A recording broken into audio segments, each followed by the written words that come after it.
This is Fortress on a Hill with Henry, Danny, Kagan, Giovanni, Shiloh, and Manisha. Welcome, everyone, to Fortress on a Hill, a podcast about U.S. foreign policy, anti-imperialism, skepticism, and American way of war.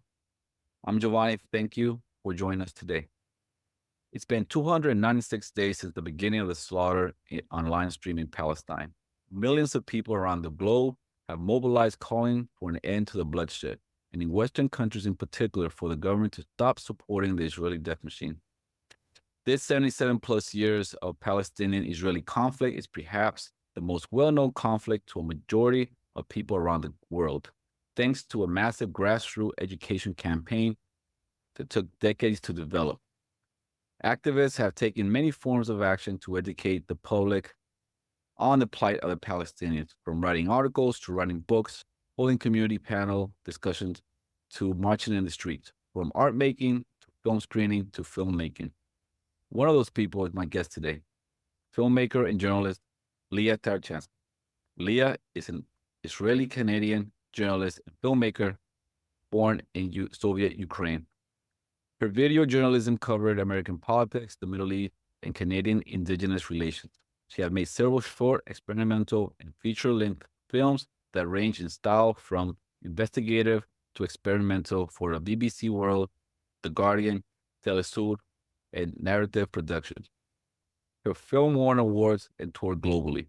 Lia is a PhD candidate in media studies. She teaches at various film schools in Toronto. Honored to have you here, Lia. Thank you, Giovanni. How are you doing today? Good. It's so good to be back here.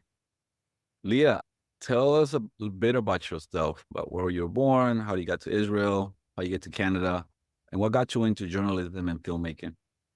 I was born in Soviet Union. As you might know, it was a place that had intense, systematic, and systemic anti-Semitism. And as soon as we could, we left. We actually left as stateless refugees. We left having to give up our citizenship.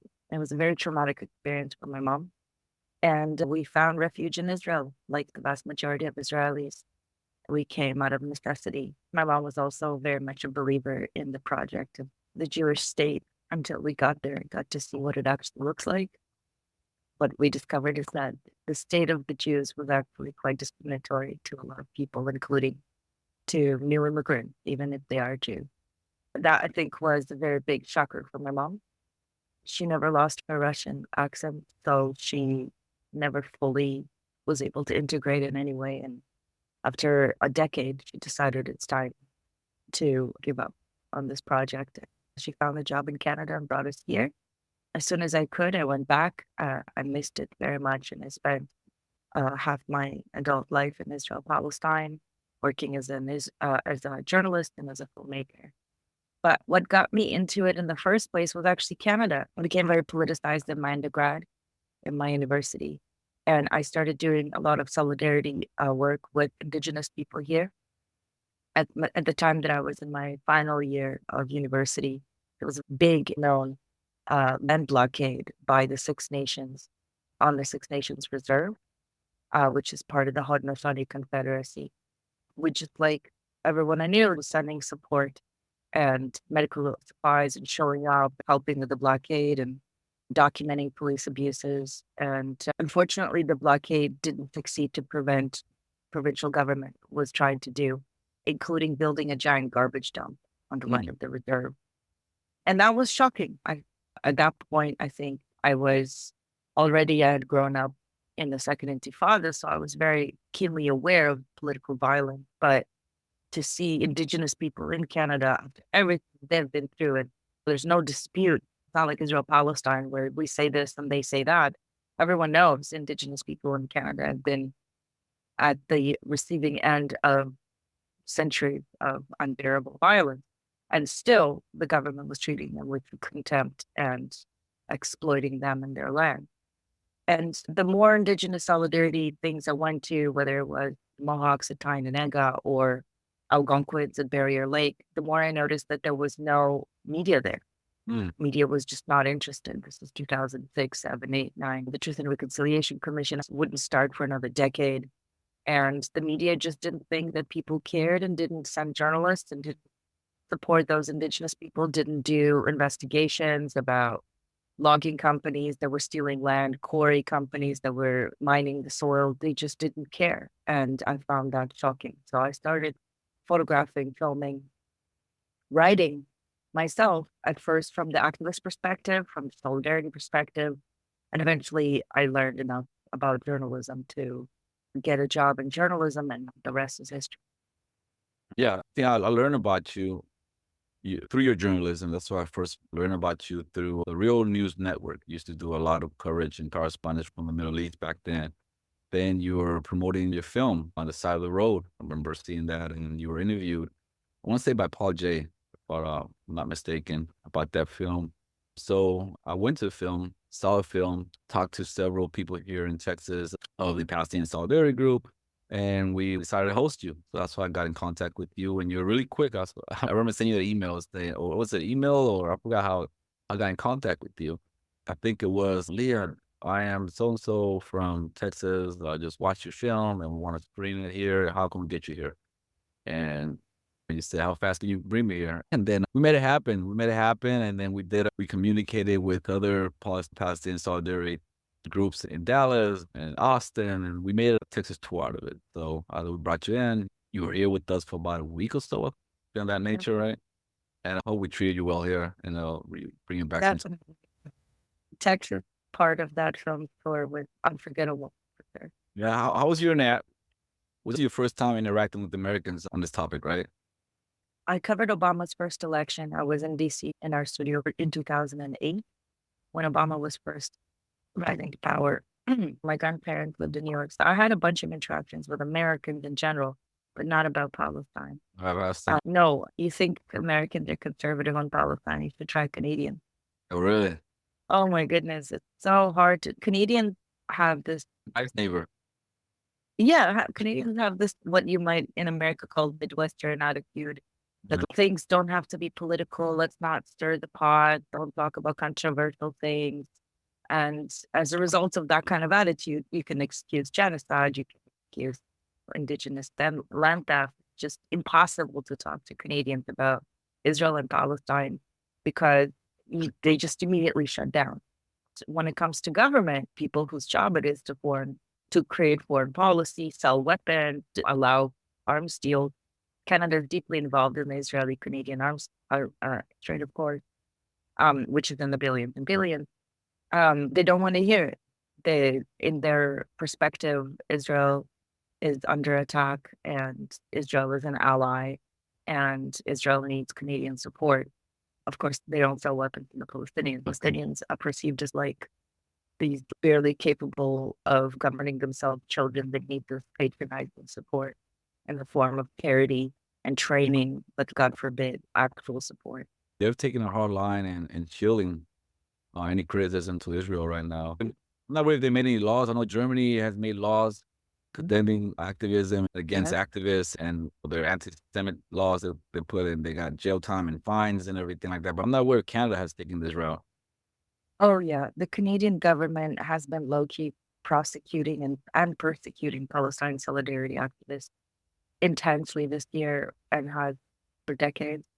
They've decided to really aggressively prosecute a group of 11 activists that called out the CEO of Indigo, which is a very big book chain here in Canada. She's a very famous supporter of the Israeli army, and she's a very big donor to an organization called Friends of the Israeli Defense Forces, which is an organization that sends Canadians to fight in the Israeli army. And they called her out on it and the symbolic created nonviolent action. And the government continues to this day, after 9 months, to prosecute them and has made their life miserable. If you're a Palestinian and you support Palestine, you'll get fired. You'll get accused of anti-Semitism. The Toronto municipality just banned wearing the kufiyah, which is the national symbol, scarf of Palestine, in the city hall. It's the first time that a cultural garment has been banned. And there's all these kinds of reverberations, even though our mayor for the first time is actually a very radical left, has been a woman who's been fighting for human rights and environmental justice for decades. and is very known for that. So that she gets inside of that system, she gets devoured by it. So it's been obscene watching what's going on university campuses, watching what the legislative branches have been doing, and just seeing the level of self-censorship that people are forced into because they are afraid to lose their job and not being able to support their families for basically saying all people have the right to live, Yeah. all people have whose lives are equally important. Mhm. Yeah, absolutely. It's unfortunate. And right now, the West, the whole collective West is showing itself right now. It's showing its hypocrisy throughout all these years when they point fingers of others, human rights and democracy and everything. And right now, they're doing everything, bending over backwards to go against everything they have pontificated in the past.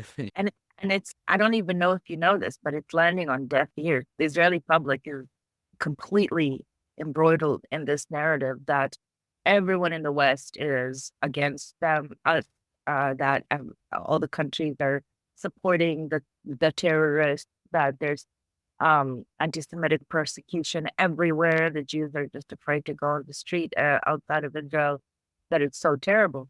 And it's not entirely untrue. I don't know about in America, but here there's been a lot of attacks on Jewish people on the street, a lot of bombs called into Jewish high schools, Hebrew schools. There's been a lot of anti-Semitism for sure, but to propagate this idea that Jews are not safe in Canada is nonsense. Yeah. Yeah, Canada at some point actually announced an embargo on non-lethal weapon Mhm. trade with Israel. And I remember the way it was covered in Israel was like, Canada? Who cares? Fuck them. And Israelis have no conception of the level of Canadian support that they actually rely on, whether it's batteries for UAVs or components for the massive arsenal of aerial and land-based weaponry that we use against Gaza, the Canadian component that Israel relies on. So no matter what the West does, the Israeli narrative kind of remains the same narrative. And you hear that on the news, you hear that on the radio, you hear that in the social media, this idea that America is against us now, Canada's against us, we have no allies in the world, we're alone, we're surrounded by enemies. Yemen is launching rockets at us, Lebanon's launching rockets at us, the Gazans are holding hostage our people and launching rockets at us. And if Jordan attacked tomorrow, nobody would care. And we are completely surrounded by enemies. That's the self-image that Israel has had for the last 10 months. You It- even have seen standing ovations in the U.S. Congress for Benjamin Netanyahu. but he's always had standing. That has more to do with American internal politics than it does with Israel. Mm. Millions of Americans are evangelical Christians who believe in the Zionist project for entirely anti-Semitic reasons. And Mhm. for them, support for Israel is crucial in their bizarre prophecy about the end of the world. That Netanyahu's support in America has a lot more to do with American internal politics than it does with supporting actual Israel. Absolutely. Let's go back to your film On the Side of the Road. There you gave a glimpse of Israeli society and polity. You show the legislative body at the time, I believe that was in 2014, they were passing this anti-Nakba law in the Knesset. I recall there was this one lone legislator that was arguing against it. There was Israeli activists going out to the street to support the Nakba education in the middle of Israeli Independence Day, which is coincide with the same day of Nakba. Can you tell us a little bit about that? Sure, yeah. So the Nakba law was first introduced in a slate of anti-democratic laws when Netanyahu was first elected in this century. You might know he was prime minister in 1996 for 3 years, but he's like more or less consecutive, more than a decade of rule, started more or less from 2009. And his government, which progressively has gotten further and further to the right, has over the years proposed and passed dozens of anti-democratic laws that are either repressive for political reasons or regressive for religious reasons, anti-liberal laws that intend to introduce more biblical rule, halakhic rule into Israeli life, and more regressive rules that take away people's freedom of speech and their right to self-assembly and basic human rights. one of those very well-known laws was the law that was proposed in 2009. And originally, what the law said was that if you talk about the Nakba, which is the Palestinian word for, or the Arabic word for catastrophe, and refers to the mass displacement of Palestinians that started even before the state was created, but really in 1948, when Israel declared itself and two-thirds of the Palestinians became refugees. If you talk about that history on the Israeli Independence Day, you go to jail for 3 years. Mm. And that was the original kind of law. And then the version of it that passed in 2011 was that if you're an institution that gets any kind of funding from the state, so let's say a school or a university, if you mention the Nakba on Independence Day, you get defunded. And of course, as you can imagine, that sent a chill effect through most institutions. And also, most people didn't look at the details of the law. They just heard about the Nakba law in the news and realized that any mention of the Nakba comes with consequences. And of course, the people it had the most impact on are Palestinian citizens of Israel. So about 20% of Israelis are Palestinians who were not expelled in 1948 and their descendants. And for them, the establishment of the state may be a great thing, but most of the time has been catastrophic because, of course, since Israel was created, there have been hundreds of new communities created in villages and towns and cities for Israeli Jews.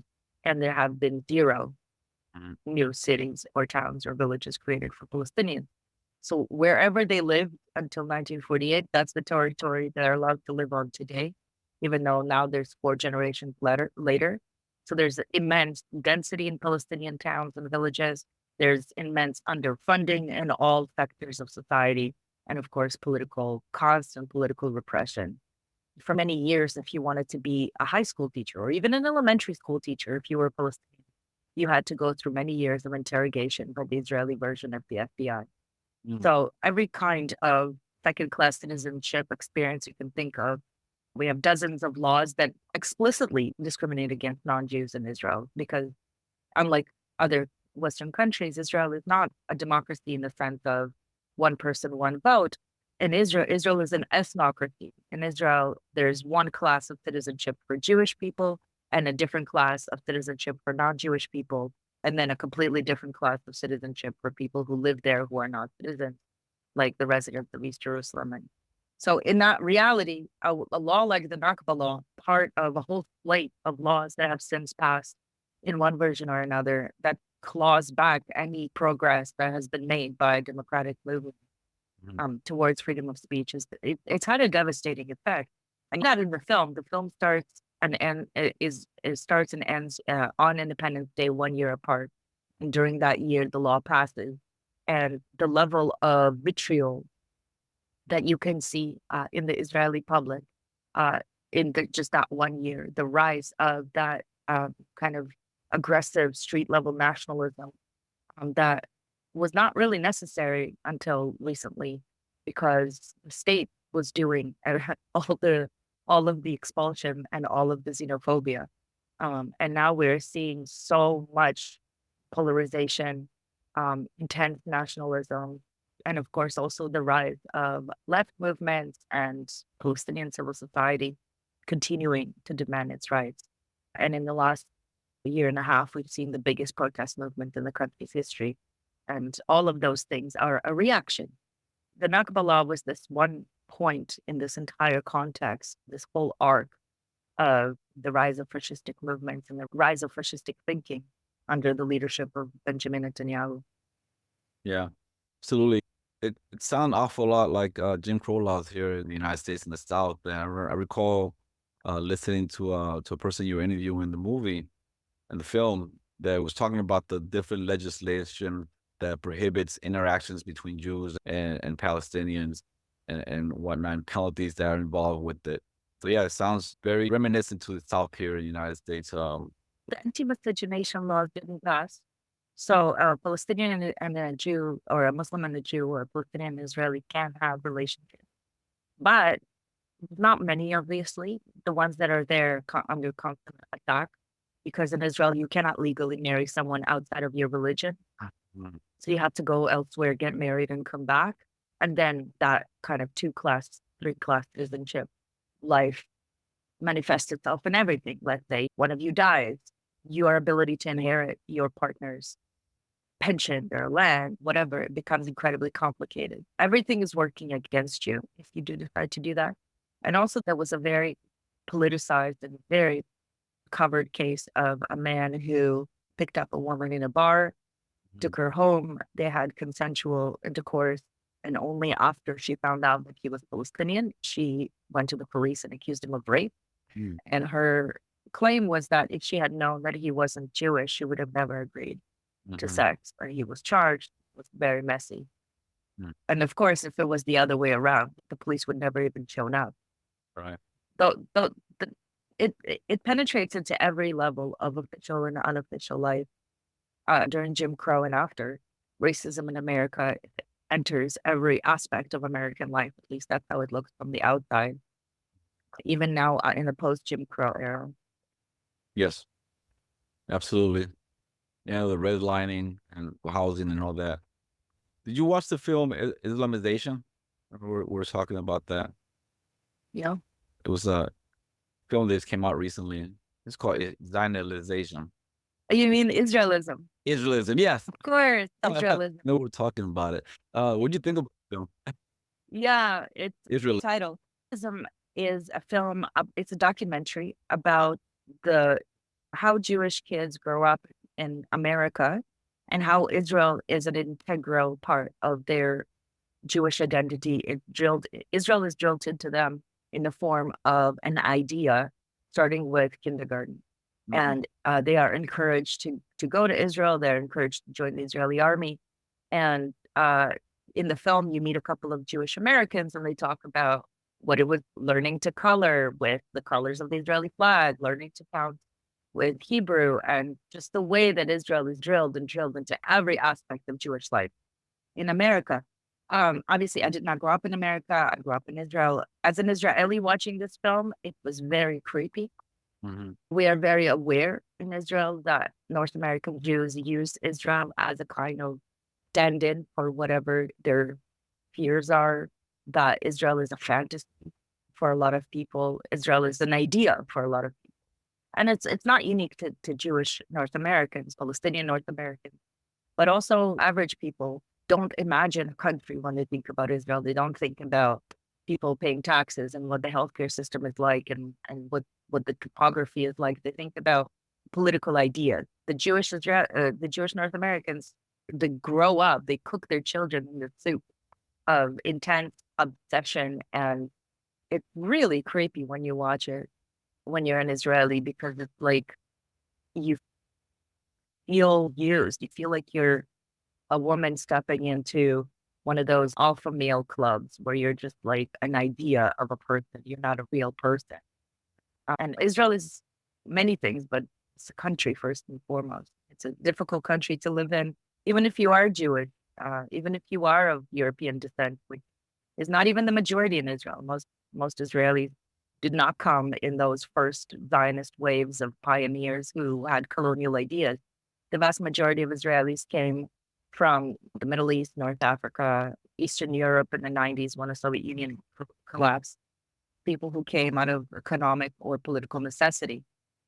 And for us to look at Israelism, to look at the way at what Israelism documents, and to look at the way that American and Canadian Jews have transformed us into a ideological tool in an arsenal, it's very creepy. And I think that if North American Jews understood that they were being propagandized to aggressively by the machine that is now generations of people who cook in these ideas and propagate these ideas to their kids, and those kids grow up with those ideas and they propagate them to their children. It goes unquestioned now, this idea of support for Israel as a kind of blanket statement. And it was very creepy and very weird. It was like watching a cult, Right. The insides of a cult. Yeah. Every person, when it came to Toronto, I was invited to introduce the film and interview the director on stage. And I remember that every person that asked a question at that event started by saying, I'm a Canadian Jew and I grew up like this too. Most Almost all of the Jews I know who were born or raised here in North America grew up like that. There's very few Jewish spaces that are critical of Israel, raise children with appreciation for Jewishness beyond Israel and the Holocaust, and they provide their children with the knowledge that they should inherit. Jewishness is a 4,000-year civilization, such a rich and tremendous civilization that has made so many contributions to the world. And unfortunately, the way that most Jewish schools teach it is Bible, Holocaust, Israel. And all of the richness of the hundreds of Jewish communities from all over the world is lost. Jewish experiences from around the world are lost. And millennia of Jewish history are replaced with this kind of mythology that is really sad. Obviously, the Holocaust is an enormous part of the Jewish experience, but I want children to learn about all of the inheritance that we have received from our ancestors and from our elders so that we can understand the profundity of what it means to be Jewish. Yeah. And instead, kids are drilled and drilled from kindergarten on Israel. And again, Israel is an idea, not Israel, the reality. Israel, the suburbs, Israel, the project, Israel, the awful experience of having to raise children to send them to the army to go kill somebody else's children. Israel that is struggling with climate change, the disappearing of the Dead Sea, none of the reality of life in Israel, just the stand-in idea with a flag and a Star of David. And I found it to be very sickening, absolutely enraging. Yeah, I went to go see it with my daughter. They had a film screening here in San Antonio. It was hosted by Jewish Voice for Peace, the chapter here in San Antonio. My daughter, she's very firm with her Puerto Rican identity. And I remember her commenting when she was watching the movie. I was like, that's really the way she perceived the way shown and the way the joy and all the jubilation and all the hype and everything. Like, yeah, that's very catching. It's very growing up in that way. It's very seductive. It's very seductive to fall in line with the Zionist project if you were to grow up that way. But in what way do you compare that to Puerto Rican identity? Come from her because she grew up here in the States. She grew up in the States and she has a vision, like most people in the diaspora, they have a vision of where they came from or an attachment to where they come from. But we don't. There's obviously there's more Puerto Ricans here in the United States than there are in Puerto Rico. And we hold firm, we have a parade, we hold firms and everything, but it's not that drilling in that Puerto Ricanness, not drilled into our children like that intense, like the film showed. When I was visiting you in Texas and you were telling me about Puerto Rico and American colonialism, I remember asking you, like, which indigenous nations are you descended from? Like, you and your partner were telling me that the indigenous people of Puerto Rico were so decimated by colonialism that they only live in your genes. That, And that comment, they're only alive in our genes, it stayed with me. Now been 10 years. I think about it all the time. As a result of that violence, you didn't inherit the millennia of knowledge and culture and language that you are by all right entitled to as a person who comes from there. That was robbed from you by colonial violence. And I think that one of the tragedies of Zionism, besides what it's imposing on Palestinians and on African refugees and other communities, is that it's robbing us as Jewish people of the wealth of inheritance that is our right to, because it is dominating what it means to be a Jew. It is speaking on behalf of Jewish people. It is forcing Jewish people into this project, whether you believe in it or not. If you are a member of a synagogue, chances are your synagogue is heavily involved in supporting Israel. If your kids go to Hebrew school because you want your kids to learn their history and you want them to learn their languages, chances are they're getting indoctrinated in Zionist propaganda. It's everywhere. And I feel that it is a disservice to our children that they are not given with confidence the right to make up their own minds and to learn their own history, all of them, before, like you said, it just disappears into our gene. Yeah, I recall hearing the lady that was hosting the film. After the film, we had a discussion, and one of the GVP members that was hosting, she said when she was growing up, she grew up in a non-Zionist home. And her parents used to send her to the synagogue schools and everything just so they can learn things about Judaism, so they can learn about the holidays, they can learn culture and stuff, and then when she get home and all that Zionist stuff, just leave that out the door. She was told, Yeah, and she would be like, you know. But yeah, but do you sense a sea change here? Because and the reason I'm asking is because I went to the October 18th march in DC. There were over 10,000 people marching on DC, and about 300 plus people were arrested. The majority of the people that were arrested were young Jewish Americans that were arrested in that march, and they were the one who organized the actual march. The JVP people with other allies, they organized the march. We were by the Capitol. They went into the rotunda. They did a sitting in the rotunda. The DC police went, just stormed them and just pulled them out.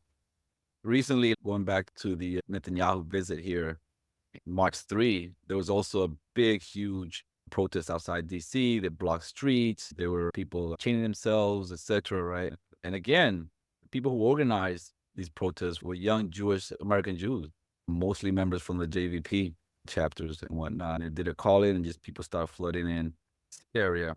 Kamala Harris, the vice president, presidential hopeful, tweeted the next day talking about that the protest was uncalled for.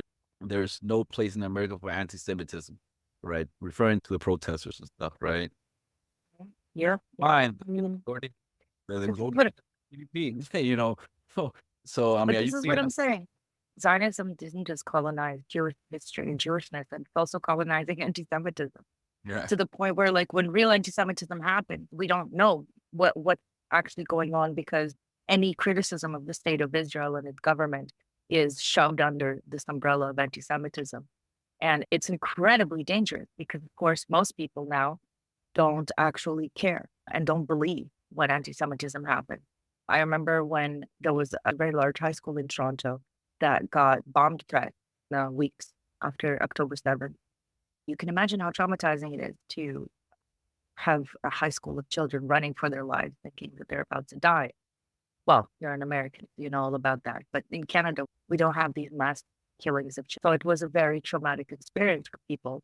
And I remember talking to people about it, and their eyes glazed over. They're like, "Oh, who cares? Palestinians go through much worse than this."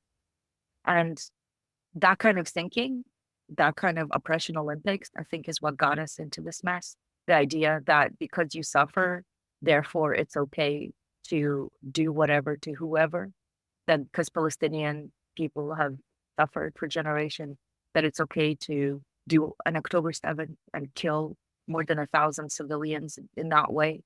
I think that is an incredibly destructive mentality. But I think that sea chain that you're talking about with masses of young Jews who are critical of Israel taking to the street, we've seen that since the 2014 war, and it's been a steady increase. These movements have only grown exponentially as a result of Israel's action, including in Israel, standing together as an organization that started right after the 2014 war, which was the worst war we've ever had until this one. This war caused them to balloon, and now there are thousands, tens of thousands of people who are constantly protesting against the war, constantly demanding for a ceasefire, doing all kinds of creative nonviolent actions in Israel. And they have dozens and dozens of support chapters all over the world. And we would never have seen a movement like that inside of Israel if the government of Israel didn't act so belligerently and didn't operate out of a mentality of genocide. In Toronto, there's a number of anti-Zionist, non-Zionist organizations, Jewish organizations that have formed what's known as the Jews Say No to Genocide Coalition. And they work with Palestine Youth Movement and other Palestinian organizations and networks to support each other and to mobilize in a way that we've never seen before. And yeah, it's very encouraging to see people stand up for their ideals. I hope that just like Zionism started as a liberation movement against European anti-Semitism, my hope is that this liberation movement will learn the lessons of the past and mobilize in a way that is actually inclusive and actually liberatory for everyone. Yeah, absolutely.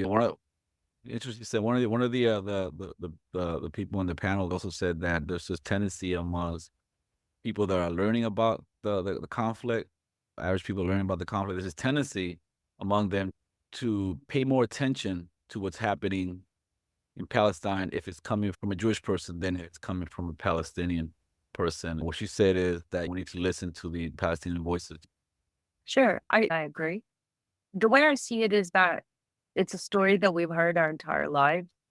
Everyone that grew up with Israel-Palestine as a conflict, and their parents grew up with this conflict.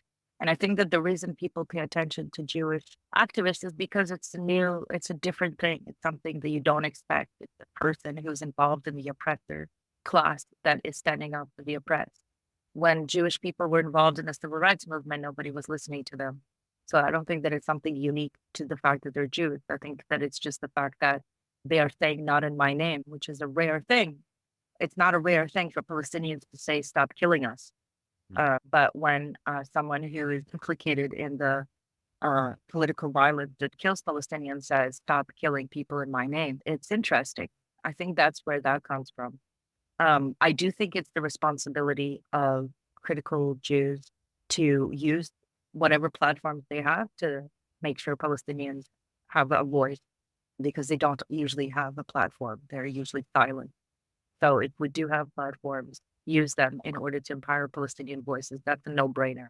I really think it's important to assign to incompetence or curiosity what we could cynically assign to malice. Yeah, absolutely. I agree. Leah, we're coming up in time. I want to be respectful of your time. Please tell us about your book coming up. I know you and I were talking about your dissertation on it, and now you're converting to a book, you said, right? Tell a little bit about that.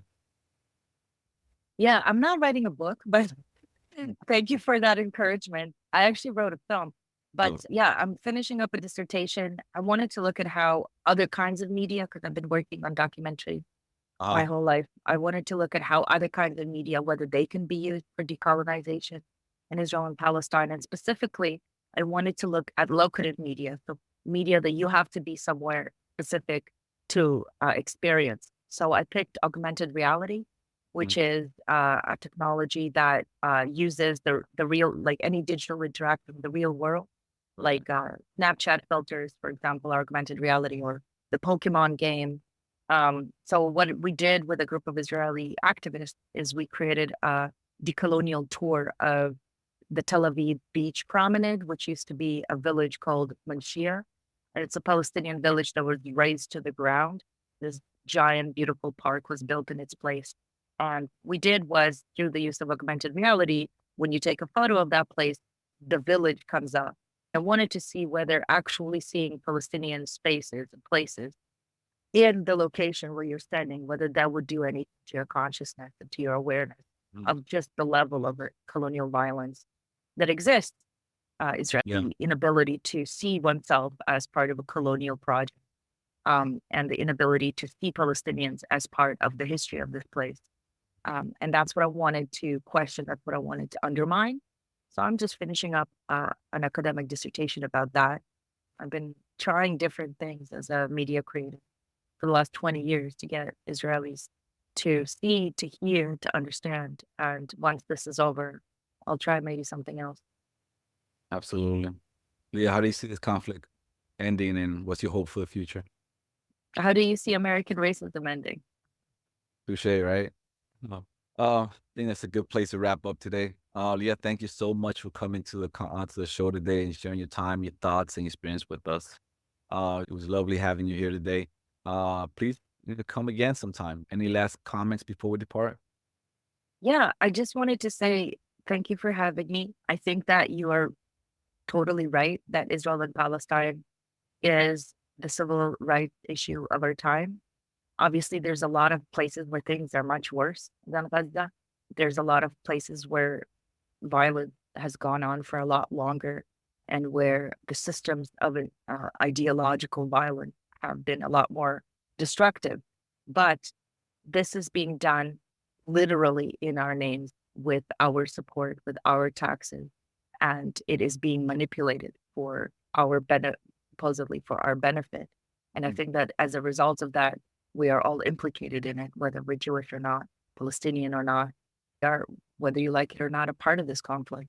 And I think that getting to justice in Israel and Palestine could have reverberations. Getting to peace in Israel and Palestine could have an inspiring reverberation all over the world. And that's my hope. And thank you for caring. Thank you. Thank you guys for joining us. Please like us on social media. Share us with your friends. Help us grow. Lia, thank you again for coming. It was lovely having you. And we'll keep talking. Take care. Thank you so much. Money is tight these days for everyone. Penny pinching to make it through the month often doesn't give people the funds to contribute to a creator they support. So we consider it the highest honor that folks help us fund the podcast in any dollar amount they're able. Patreons is the main place to do that. In addition, any support we receive makes sure we can continue to provide our main episodes free for everyone. And for supporters who can donate $10 a month or more, they will be listed right here as an honorary producer, like these fine folks. Fahim's Everyone Dream, Eric Phillips, Paul Appel, Julie Dupree, Thomas Benson, Janet Hansen, Ren Jacob, and Helgeberg. However, if Patreon isn't your style, you can contribute directly through PayPal at paypal.me/Fortress on a Hill. Or please check out our store on Spreadshirt for some great Fortress merch. We're on Twitter and Facebook.com/Fortress on a Hill. You can find our full collection of episodes at www.fortressonahill.com. Skepticism is one's best armor. Never forget it. We'll see you next time.